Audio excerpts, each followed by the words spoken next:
দেলারা চিনিচারা সাকিব আল হাসান এবং মেহেদী হাসান মিরাজ দুইজনেই খেলবে একই টিমে। লাহোরের হয়ে দুজনেই খেলবে পাকিস্তান প্রিমিয়ার লিগ। তো আসলে মেহেদী হাসান মিরাজ আইপিএলে, মেহেদী হাসান মিরাজ পিএসএল এ চান্স পাইছে, এটা কিন্তু বড় কথা না। এখন একটা প্রশ্নের জায়গা হচ্ছে যে মেহেদী হাসান মিরাজ বাংলাদেশের বর্তমানে কিন্তু খেলা চলতেছে, টি-20 ম্যাচ চলতেছে আরব আমিরাতের সাথে, তারপরে হবে পাকিস্তানের সাথে। এইসব জায়গায় কিন্তু মেহেদী হাসান মিরাজ নাই। মেহেদী হাসান মিরাজকে কিন্তু বাদ দিচ্ছে নির্বাচকরা। টি-20-র জন্য সে নাকি বেস্ট প্লেয়ার না। এখন এই বিষয়ে আমি আরও আগে ভিডিও বানাইছিলাম গত কয়েকদিন আগে, যখন মেহেদী হাসান মিরাজ বাদ পড়ছে টি-20 স্কোয়াড থেকে।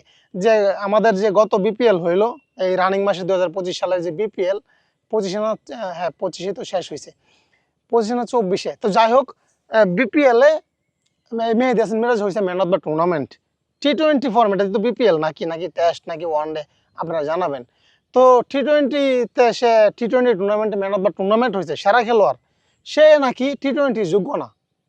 এখন পিএসএল এ সে চান্স পাইছে মেহেদী হাসান মিরাজ। পিএসএল কি টেস্ট হবে নাকি ওয়ানডে ফরম্যাটে হবে আপনারা জানাবেন কমেন্টস করে। চিন্তা করেন, যতদিন পর্যন্ত সঠিক প্লেয়ারটাকে সঠিক জায়গায় না নিতে পারবে বাংলাদেশ ক্রিকেট বোর্ডের নির্বাচকরা, ততদিন পর্যন্ত বাংলাদেশ ক্রিকেট এই অবস্থাতে থাকবে। এই অবস্থাতে থাকবে, এটা কিন্তু 100%। হ্যাঁ, যে যেখানে যোগ্য সেখানে যদি না নেওয়া যায়, পিএসএল থেকেই বুঝতে পারছে, পিএসএল এর মালিক পক্ষ ঠিকই বুঝতে পারছে মেহেদী হাসান কি জিনিস।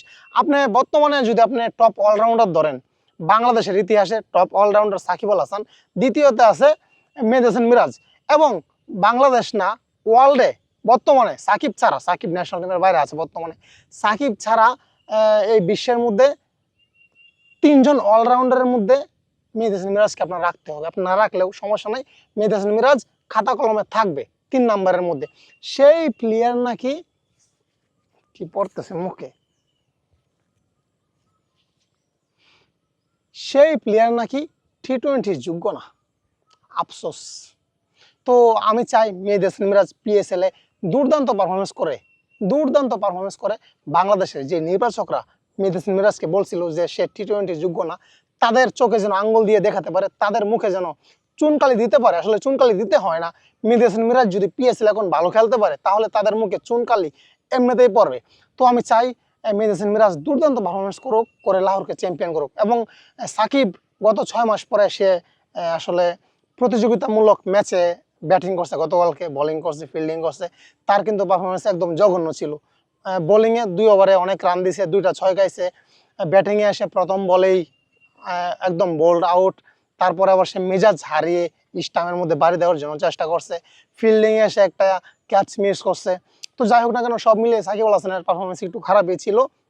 যেহেতু সে অনেকদিন পরে আসলে প্রতিযোগিতামূলক ম্যাচে কামব্যাক করছে, আশা রাখছি সে ডে বাই ডে সে তার আগের জায়গায় ফিরে যাবে। এবং মেহেদী হাসান মিরাজের জন্য শুভকামনা, সে যেন দুর্দান্ত পারফরমেন্স করে বাংলাদেশের নির্বাচকদের চোখে যেন আঙ্গুল দিয়ে দেখাতে পারে যে আমি টি-20 জন্য যোগ্য এবং আমি বর্তমানে এই ক্রিকেটের, ওয়ার্ল্ড ক্রিকেটের সেরা অলরাউন্ডার।